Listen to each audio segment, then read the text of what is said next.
Hello everyone, welcome to our YouTube channel devoted for civil services.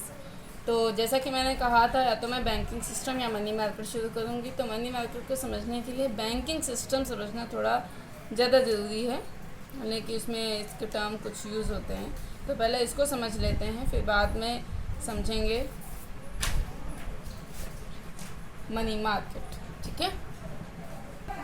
तो देखिए, भारत में जो बैंकिंग व्यवस्था है, इसमें देखिए थोड़ा फैक्चुअल आज ज़्यादा है और समझाने वाला कम है। तो मैं बोलूँगी, आप थोड़ा सा इसे नोट डाउन करते रहिएगा। ठीक है। मैं क्या कह रही हूँ कि भारत में जो बैंकिंग व्यवस्था में सर्वोच्च स्थान है वो किसका है? आरबीआई का। किसका स्थान है? आरबीआई का। ठीक है। लेकिन कुछ लोग कहते हैं नहीं, सभी तो विभाग से होता है, ये वो नहीं। लेकिन अगर बैंकिंग सिस्टम की बात करें तो आरबीआई का उच्च स्थान है। ओवरऑल अगर देखा जाए तो इसके ऊपर हमारा आता है वित्त विभाग। वित्त विभाग, ठीक है। और इसके ऊपर हमारा आता है सरकार। सरकार कौन सी? वो भी भारत सरकार। ठीक है ना, इस तरीके से। तो लेकिन जो आरबीआई की स्थापना है वो 1 अप्रैल 1935 को आरबीआई एक्ट 1934 के तहत की गई थी। देखिए, इसकी स्थापना 1 अप्रैल 1935 को हुई थी, लेकिन जो एक्ट यूज़ हुआ था वो आरबीआई एक्ट 1934 यूज़ हुआ था। 1934 एक्ट के तहत की गई थी। कि था क्या कि आरबीआई की स्थापना संसद में अधिनियम पारित करके की गई थी। जो आरबीआई की स्थापना हुई थी, ये संसद में अधिनियम पारित करके की गई थी। तो इसलिए इसको वैधानिक निकाय भी कहते हैं। वैधानिक निकाय किसे कहते हैं? जो संसद में कोई भी अधिनियम अगर संसद में पारित हो तो वो जो बॉडी बनेगी वो क्या होगी? स्टैट्यूटरी बॉडी या वैधानिक निकाय जिसे कहते हैं। ठीक है। 1948 में आरबीआई 1948 में आरबीआई एक्ट पारित किया गया, जिसे आरबीआई एक्ट 1948 कहा जाता है। ठीक है। तो इसके माध्यम से 1 जनवरी 1949 को आरबीआई को भारत सरकार के अधीन लाया गया। अगर क्वेश्चन पूछा जाए भारत सरकार के अधीन कब लाया गया आरबीआई को, तो 1 जनवरी 1949 को। किस एक्ट के तहत? आरबीआई एक्ट 1948 के तहत। ठीक है। प्रारंभ में जो आरबीआई थी, इसका मुख्यालय था कहाँ पे? कोलकाता में। कोलकाता में प्रारंभ में आरबीआई का मुख्यालय कहाँ पे था? कोलकाता में। लेकिन अभी की बात करें, बाद में इसका मुख्यालय चेंज होकर कहाँ कर दिया गया? बॉम्बे में कर दिया गया, यानी कि बम्बई जिसे कहते हैं, कर दिया गया। आरबीआई का नेतृत्व कौन करता है? एक गवर्नर होता है और 4 इसके डिप्टी गवर्नर होते हैं। 4 इसके डिप्टी गवर्नर होते हैं, या डिप्टी गवर्नर जो भी कह लो, गवर्नर होते हैं। ठीक है। देखिए, आरबीआई के जो पहले गवर्नर थे, फर्स्ट गवर्नर, उनका नाम था Osborne Smith, sir Osborne Smith. ठीक है। लेकिन अगर बात करें कि आरबीआई के प्रथम भारतीय गवर्नर, यानी कि इंडिया में पहले कौन थे, तो उनका नाम है सीडी देशमुख। नाम सुना होगा कई लोगों ने, जानते भी होंगे। क्या नाम है? सीडी देशमुख। ठीक है। लेकिन अगर अभी की बात करें कि वर्तमान में आरबीआई का गवर्नर कौन है, तो आप सभी को मालूम है, शक्तिकांत दास। शक्तिकांत दास जी हैं अभी आरबीआई के गवर्नर। ठीक है। और ये कौन से नंबर के हैं? 25वें नंबर के। ठीक है ना। और इन्होंने किसका स्थान लिया? यानी कि 24 नंबर पे कौन थे? उर्जित पटेल जी थे। इन्होंने इनका स्थान लिया। ठीक है ना। तो अब देखिए,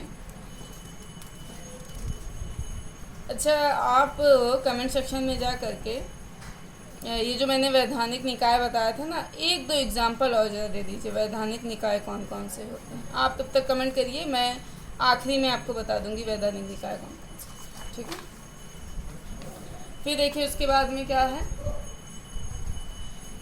आरबीआई की कुछ जिम्मेदारियां होती हैं, वो भी 2 तरीके की होती हैं। एक होती है जिसे कहते हैं पारंपरिक, ट्रेडिशनल जिसे कहते हैं ट्रेडिशनल, और दूसरी होती है नॉन ट्रेडिशनल। ठीक है ना, नॉन ट्रेडिशनल। देखो जो पारंपरिक जिम्मेदारियां होती हैं ये क्या होती हैं, स्थायी होती हैं और ये हमेशा ही उपस्थित रहती हैं। लेकिन जो ये होती हैं अस्थायी होती हैं, इनको पूरा कर लेने पर ये जिम्मेदारी क्या होती है, ख़त्म हो जाती है। ठीक है, उदाहरण के लिए हम आपको समझाते हैं। जैसे वित्तीय समावेशन, जिसके अंतर्गत देश के प्रत्येक नागरिक को बैंकिंग व्यवस्था से जोड़ने का प्रयास किया जाना था। तो ये एग्जाम्पल इसका ले लेते हैं, जनधन खाता। जनधन खाता का उद्देश्य यही था कि प्रत्येक व्यक्ति को जो गरीब तबके का था, अमीर तो अधिकतर ही था, मतलब बैंक का यूज़ करता था, उसको भी बैंकिंग व्यवस्था से जोड़ना, वो जनधन खाता का उद्देश्य था। काफ़ी सफल भी रहा, इसके बारे में भी पढ़ेंगे, आगे पढ़ेंगे डिटेल में। सर तो ये क्या होती है, अस्थायी यानी कि नॉन ट्रेडिशनल जिम्मेदारी होती है बैंकों की, आरबीआई की। ठीक है, तो अब देखिए ये तो नॉन ट्रेडिशनल, इस तरीके की बहुत ढेर सारी हो गई, तो आप इसको ध्यान में रखिए। ठीक है, अब देखिए ट्रेडिशनल की बात कर लेते हैं कि ट्रेडिशनल जिम्मेदारियां कौन कौन सी होती हैं। देखिए ट्रेडिशनल जिम्मेदारियां, देखिए आरबीआई सरकार के लिए बैंक का कार्य करती है, नो डाउट करती है। ये केंद्र और राज्य सरकारों को बैंकिंग सुविधा भी प्रदान करती है। कौन, आरबीआई, सेंट्रल के लिए प्लस स्टेट के लिए भी। ठीक है, सरकार क्या करती है, अपने अधिशेष धनराशि को आरबीआई के पास जमा कर सकती है एवं आवश्यकता पड़ने पर आरबीआई से ऋण भी ले सकती है। ठीक है, लेकिन क्या है कि आरबीआई, इसके पास ऑप्शन होता है, स्टेट्स के पास ऑप्शन होता है। आप चाहे तो एसबीआई से भी खुलवा सकते हैं, आरबीआई से भी खुलवा सकते हैं, या कोई अदर बैंक भी उससे खुलवा सकते हैं। ठीक है, तो देखिए लेकिन अभी वर्तमान प्रेजेंट टाइम में बात करें तो सिक्किम को छोड़ करके, ये क्वेश्चन पूछा चुका है, सिक्किम को छोड़ करके सभी राज्य व केंद्र सरकार आरबीआई से बैंकिंग सुविधाएं प्राप्त कर रहे हैं। ठीक है ना, लेकिन स्टेट के पास विकल्प होता है, या तो आरबीआई, एसबीआई, अदर बैंक में भी कर सकते हैं। वर्तमान में कुल मिला के एसबीआई जो सिक्किम है ये कोई भी बैंकिंग सुविधा प्राप्त नहीं करता। ठीक है, इसकी अपनी मर्जी है, नहीं कर रहा तो क्या ना करे। देखिए आरबीआई क्या है, बैंकों के लिए बैंक का कार्य करती है। आरबीआई क्या करती है, बैंकों के लिए बैंक का कार्य करती है, अर्थात अपने अधिशेष यानी कि जो इसके पास अधिशेष धनराशि है उसको आरबीआई के पास जमा कर सकते हैं, जब मतलब रख सकते हैं, एवं आवश्यकता पड़ने पर आरबीआई से ऋण भी प्राप्त कर सकते हैं। ये भी आरबीआई की एक जिम्मेदारी है। ठीक है, नेक्स्ट देखिए आरबीआई क्या है, भारत में पूरी बैंकिंग व्यवस्था को नियंत्रित करती है, नो डाउट। भारत में आरबीआई से अनुमति के बिना जो अनुसूचित बैंक्स होते हैं उनकी स्थापना नहीं की जा सकती है।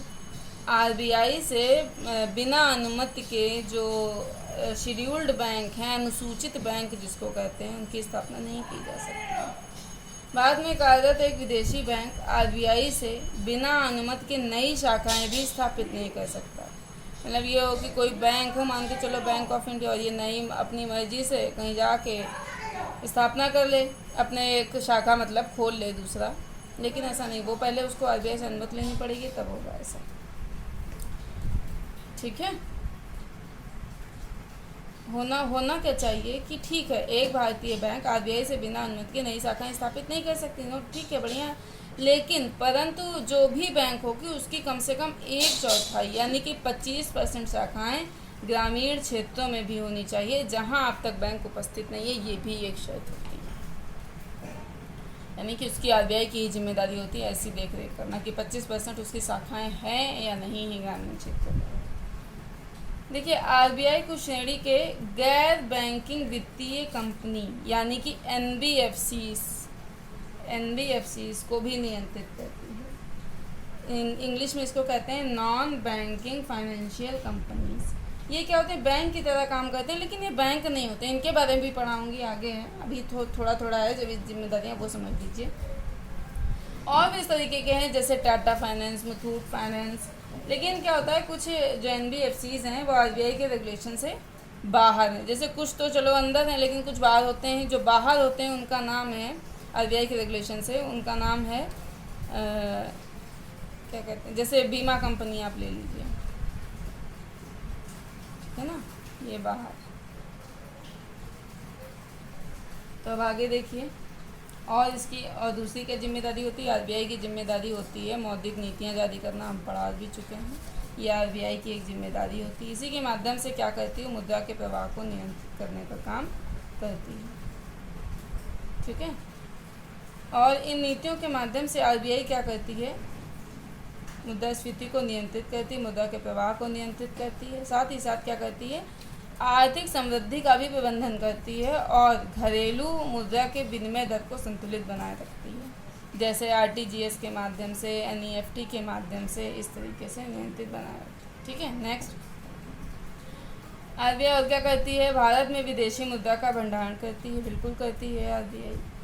भारत अपने विदेशी मुद्रा कोष में अमेरिकी डॉलर हो गया, ठीक है, यूरो हो गया, येन हो गया, पाउंड हो गया, सोना हो गया और एसडीआर को प्राथमिकता देती है। बता सकते हैं एसडीआर कहाँ की मुद्रा है? कमेंट करके बताइए। मैं आपको फ़िलहाल बता देती हूँ, ये है आईएमएफ की मुद्रा। ठीक है। देखिए अब अगला, आरबीआई 1 रुपये से अधिक की करेंसी जारी नहीं कर सकती है। जो आरबीआई है हमारी, अच्छा एसडीआर का फुल फॉर्म मालूम है? बता देती हूँ, special drawing right, special drawing right.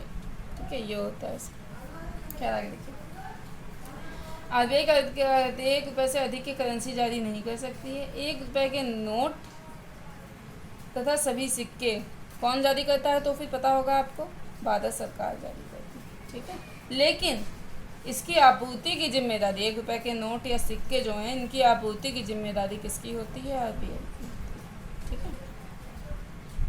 I hope आप लोगों को ये समझ में आया होगा। अब उसके बाद देखते हैं कि नए नोट जारी करने के नियम क्या होते हैं, कैसे आप नए नोट जारी कर सकते हैं। ठीक है ना, कैसे आप नए नोट जारी कर सकते हैं। देखते हैं। देखिए, नए नोट जारी करने के लिए जो नियम यूज़ किए जाते हैं, वो पूरे विश्व में 2 प्रकार की पद्धतियों का यूज़ किया जाता है नए नोट जारी करने के लिए। पहला है न्यूनतम आरक्षी प्रणाली, न्यूनतम आरक्षी प्रणाली। दूसरा है अनुपाती आरक्षी प्रणाली, अनुपाती आरक्षी प्रणाली। ठीक है। अब देखिए, भारत में आरबीआई किसका यूज़ करती है? न्यूनतम आरक्षी प्रणाली का यूज करती है। ठीक है ना। इस प्रणाली का प्रयोग कई अन्य विकासशील देश भी करते हैं। ठीक है, वहाँ भी होता है इसका यूज़। नए नोट जारी करने की इस प्रक्रिया में क्या देखा जाता है कि जो हमारी महंगाई है, आर्थिक समृद्धि और विनिमय दर है, इन सबको ध्यान में रखा जाता है जब हमको नए नोट जारी करने होते हैं। 3 चीज़ों को, यानी कि इन्फ्लेशन को ध्यान में रखा जाता है, आर्थिक इकोनॉमिकल ग्रोथ को ध्यान में रखा जाता है और एक्सचेंज रेट यानी कि विनिमय दर को ध्यान में रखा। आई होप मैंने आपको शायद एक्सचेंज रेट पढ़ा दिया है। ठीक है, उसको जारी रखा जाता है मतलब इसको ध्यान में रखा जाता है, सॉरी। तो इसके अंतर्गत होता क्या है कि आरबीआई नए नोट के बदले में, जितने भी इसको नोट छापने हैं उसके बदले में 200 करोड़ रुपए के बराबर एक रिजर्व रखती है। और ये जो रिजर्व होता है, एक तो होता है कि 115 करोड़ का सोना होना चाहिए। ठीक है ना, 115 करोड़ का सोना होना चाहिए एंड 85 करोड़ का क्या होना चाहिए? अंतर्राष्ट्रीय मुद्रा या हार्ड करेंसी, जिसे पूरा विश्व स्वीकार करता हो, वो होनी चाहिए। ठीक है ना। देखिए, होता क्या है नियमों के अनुसार कि भारत में अधिकतम 10,000 रुपये के नोट जारी किए जा सकते हैं, यानी 10,000 रुपये का एक नोट जारी किया जा सकता है। और जो 10,000 रुपये के नोट हैं 1978 से पहले तक भारत में प्रयोग किए जा रहे थे, लेकिन 1978 में मोरारजी देसाई द्वारा इनका क्या कर दिया गया? विमुद्रीकरण कर दिया गया। देखिए, एक एक्ट है कॉइनेज एक्ट, कॉइनेज एक्ट। इसके तहत 1,000 से ज़्यादा का सिक्का आप जो है नहीं बना सकते। ठीक है, और इसी के तहत बाकी सारे सिक्के बनते हैं और 10,000 से ज़्यादा नोट 10,000 से ज़्यादा बड़ा नोट नहीं छप सकता। हालांकि मैंने भी आपको बताया।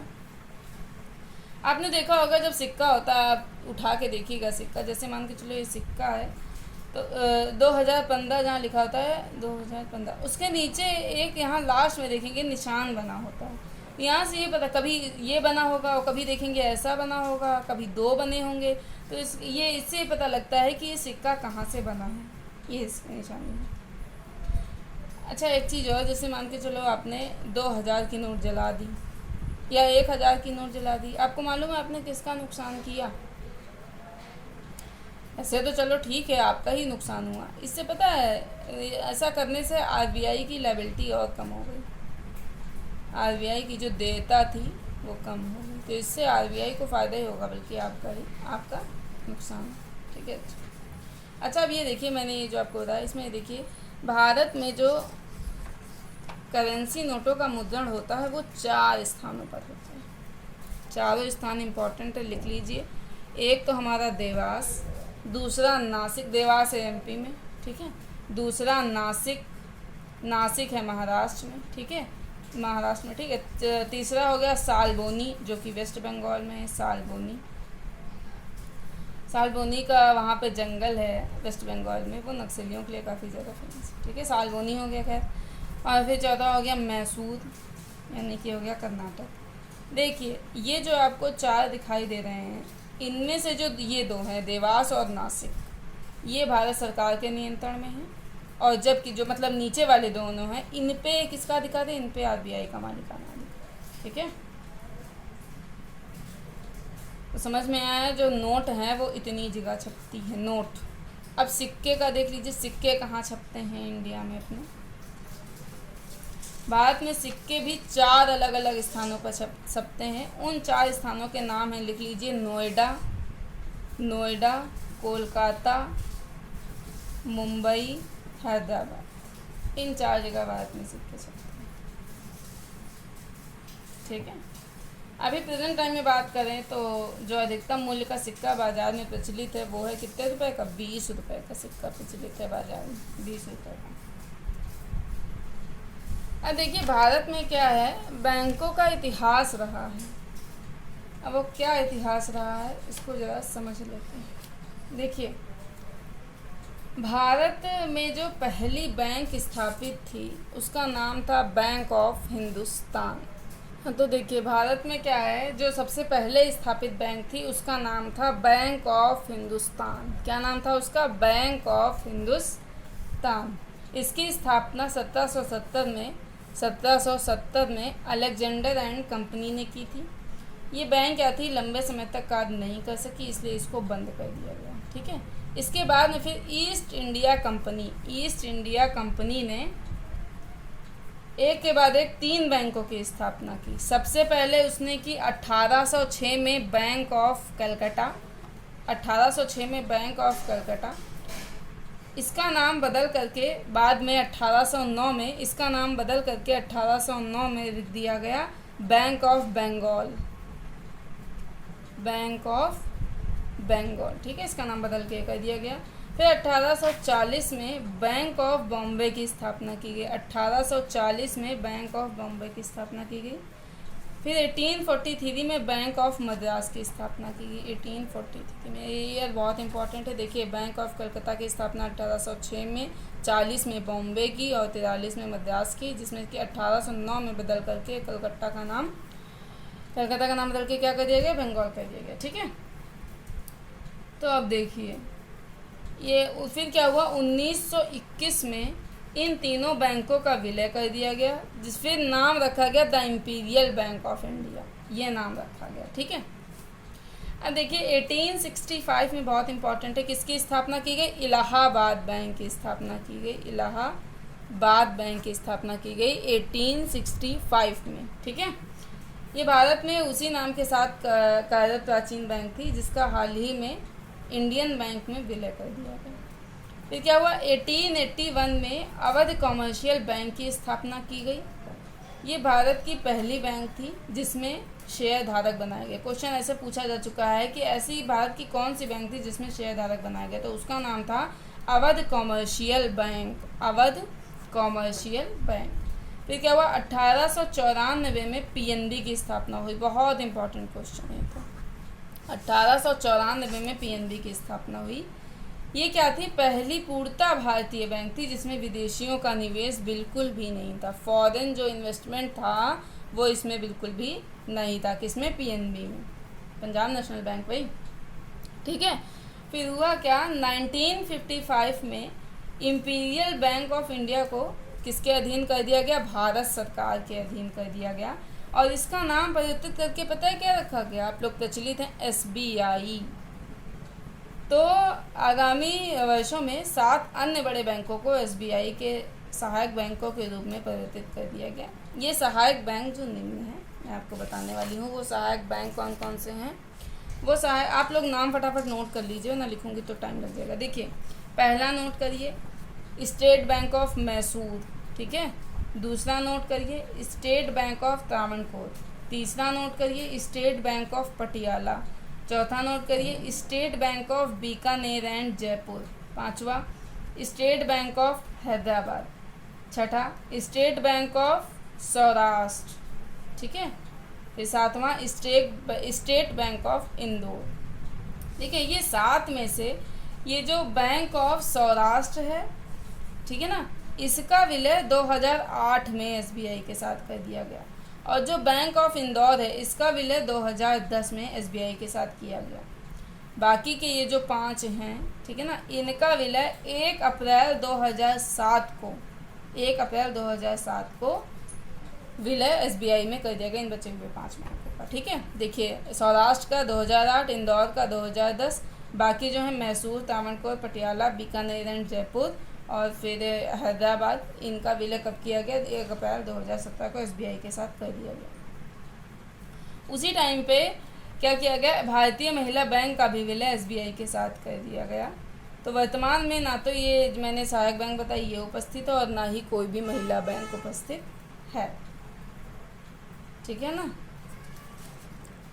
अब इसके आगे मैं कल कंटिन्यू करूँगी क्योंकि कुछ और भी है जो ये, अच्छा एक मिनट, जो भारतीय महिला बैंक है वो 2013 में स्थापित हुई थी। अभी ये कंप्लीट नहीं हुआ है। ये देखना था कि आज़ादी के बाद में भारत में कार्यरत सभी बैंक जो कि क्या थे, निजी क्षेत्र के थे, इनका राष्ट्रीयकरण का क्या प्रोसेस था, मतलब कैसे क्या था, राष्ट्रीयकरण किसको कहते हैं, ये चीज़ हम आपको नेक्स्ट वीडियो में बताएंगे। तो आज के लिए इतना ही रखते हैं। Thank you.